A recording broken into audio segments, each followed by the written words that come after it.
नमस्ते बच्चों। आज हम लोग बिहार बोर्ड मैट्रिक एग्जाम के लिए सामाजिक विज्ञान विषय अंतर्गत भूगोल के महत्वपूर्ण वस्तुनिष्ठ प्रश्न को हल करेंगे। यह बोर्ड एग्जाम 2022 के लिए इम्पोर्टेंट क्वेश्चन है। अगर आप लोग सभी मॉडल सेट को अभी से हल करते जाएंगे तो आप सभी ऑब्जेक्टिव प्रश्नों का हल आसानी से परीक्षा में कर सकेंगे और आपको किसी भी प्रकार का दिक्कत नहीं होगा। तो आप लोग अभी से हम जितना मॉडल सेट दे रहे हैं उसको हल करें। साथ ही आप लोगों से अनुरोध है कि चैनल को सब्सक्राइब करें, साथ ही वीडियो को शेयर करें, लाइक करें। तो आज हम लोग देखते हैं मॉडल सेट 2 को, सामाजिक विज्ञान विषय अंतर्गत भूगोल के प्रश्नों को। पहला क्वेश्चन है, संजय गांधी जैविक उद्यान किस नगर में स्थित है? ए है राजगीर, बी है बोध गया, सी में है बिहार शरीफ और डी में है पटना। तो संजय गांधी जैविक उद्यान आपका पटना में अवस्थित है, इसका आंसर हो जाएगा डी। अगला क्वेश्चन है, सीमेंट उद्योग का सबसे प्रमुख कच्चा माल क्या है? ए में है चूना पत्थर, बी बॉक्साइट, सी ग्रेनाइट और डी लोहा। तो प्रमुख कच्चा माल इसका चूना पत्थर है, इसका आंसर हो जाएगा ए।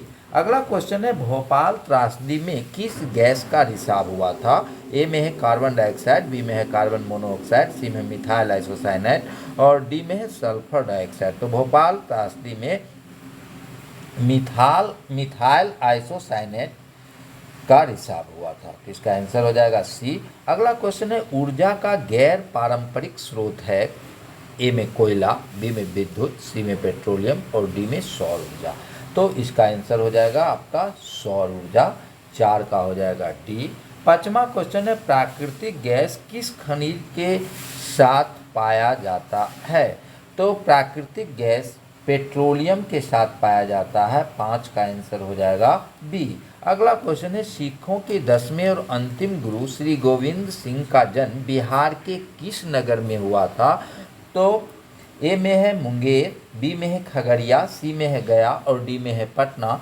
तो सिखों के 10वें और अंतिम गुरु गोविंद सिंह का जन्म पटना में हुआ था, इसका आंसर हो जाएगा डी। अगला है, कृषि सुखाड़ होता है? ए में है जल के अभाव में, तो यही आंसर सही है, इसका आंसर हो जाएगा जल के अभाव में, 7 का हो जाएगा ए। 8वां है, मानचित्र में सफ़ेद रंग किस आकृति को दर्शाता है? ए में है पर्वत, बी में है पठार, सी में है हिमाच्छादित शिखर और डी में है मैदान। तो इसमें हो जाएगा सी, हिमाच्छादित शिखर। अगला क्वेश्चन है, निम्न में से कौन सी मिट्टी सर्वाधिक उपजाऊ है? ए में है पर्वतीय, बी में है मरुस्थलीय, सी में है पीली और डी में है जलोढ़। तो सर्वाधिक उपजाऊ मिट्टी जलोढ़ मिट्टी को कहा जाता है, जो नदियों द्वारा लाई जाती है, तो इसका आंसर डी हो जाएगा। अगला क्वेश्चन है, काली मृदा का दूसरा नाम क्या है? तो काली मृदा का दूसरा नाम रेगूर है, यह बी में है, तो इसका आंसर बी हो जाएगा रेगूर। अगला क्वेश्चन है, यूरेनियम के प्रमुख उत्पादक स्थल है? यह जादूगोड़ा, ये आंसर हो जाएगा इसका डी। अगला क्वेश्चन है, बृहद क्षेत्र में जल की उपस्थिति के कारण ही पृथ्वी को कहते हैं, जल की उपस्थिति के कारण पृथ्वी को क्या कहा जाता है? नीला ग्रह कहा जाता है, ये आंसर डी इसका हो जाएगा, नीला ग्रह। अगला क्वेश्चन है, 13 महासागर की तली पर होने वाले कंपन को किस नाम से जाना जाता है? तो इसे सुनामी के नाम से जाना जाता है, इसका आंसर सी हो जाएगा। अगला क्वेश्चन है, निम्नलिखित में से किस नदी को बिहार का शोक कहा जाता है? तो बिहार का शोक कोसी नदी को कहा जाता है। कोसी नदी जो है सो बाढ़ लाने के लिए कुख्यात है, तो इसका आंसर सी हो जाएगा। अगला क्वेश्चन 15 आपका है, बिहार का कौन सा क्षेत्र बाढ़ग्रस्त क्षेत्र है? ए में है पूर्वी बिहार, बी में है दक्षिणी बिहार, सी में है पश्चिमी बिहार, डी में है उत्तरी बिहार। तो सर्वाधिक बाढ़ जो है सो आपको उत्तरी बिहार में आता है। अगला क्वेश्चन है, सौर ऊर्जा निम्नलिखित में से कौन सा संसाधन है? ए में है मानवकृत, बी में है पुनः पूर्ति योग्य, सी में है अजैव और डी में है अचक्रीय। तो सौर ऊर्जा पुनः पूर्ति योग्य है, तो इसका आंसर हो जाएगा बी। अगला क्वेश्चन आपका है, देश के बांधों को किसने भारत का मंदिर कहा था? तो ये प्रथम प्रधानमंत्री पंडित जवाहरलाल नेहरू ने कहे थे, तो इसका आंसर हो जाएगा डी। अगला क्वेश्चन है कुल जल का कितना प्रतिशत भाग महासागरों में निहित है, तो लगभग 96.6% जो है सो महासागरों में है, तो इसका आंसर हो जाएगा सी। अगला क्वेश्चन है भारत का सबसे बड़ा जूट उत्पादक राज्य कौन सा है, तो सर्वाधिक जूट का उत्पादन भारत में पश्चिम बंगाल में होता है, तो इसका आंसर हो जाएगा 19 का ए। अगला क्वेश्चन है निम्नलिखित में खरीफ फसल कौन है, ए में है गेहूं, बी में है सरसों, सी में है चावल और डी में है मटर। तो खरीफ फसल के अंतर्गत जो है सो चावल आता है और रबी फसल के अंतर्गत गेहूं, सरसों, मटर, ये रबी फसल है।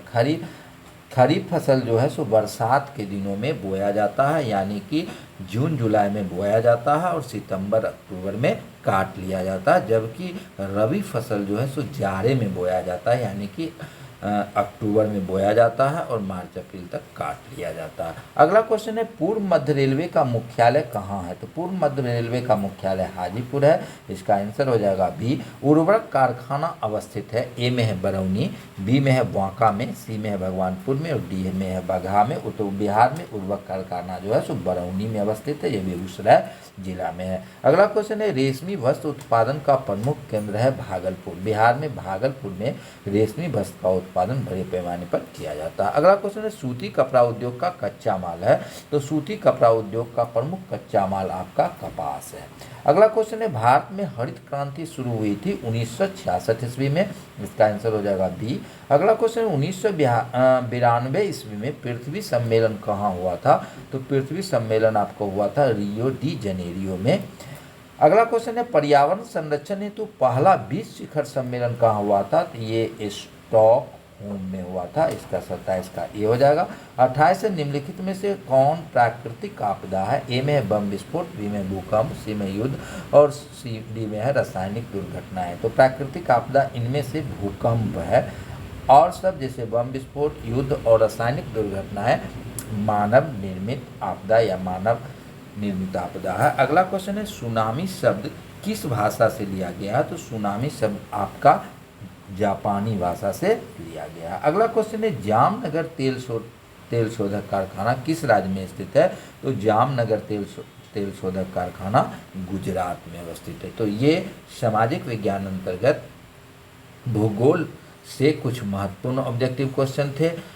इसके साथ ही आगे हम जो है सो भूगोल से 2-3 सेट और देंगे, तो ऐसे करके सामाजिक विज्ञान के सभी विषयों से मॉडल सेट देंगे। उसके बाद सम्मिलित रूप से जो है सो 5 मॉडल सेट देंगे, और अगर आप इतने मॉडल सेट को हल कर लेते हैं तो किसी भी प्रकार की दिक्कत आपको बोर्ड एग्जाम में नहीं होगी। धन्यवाद।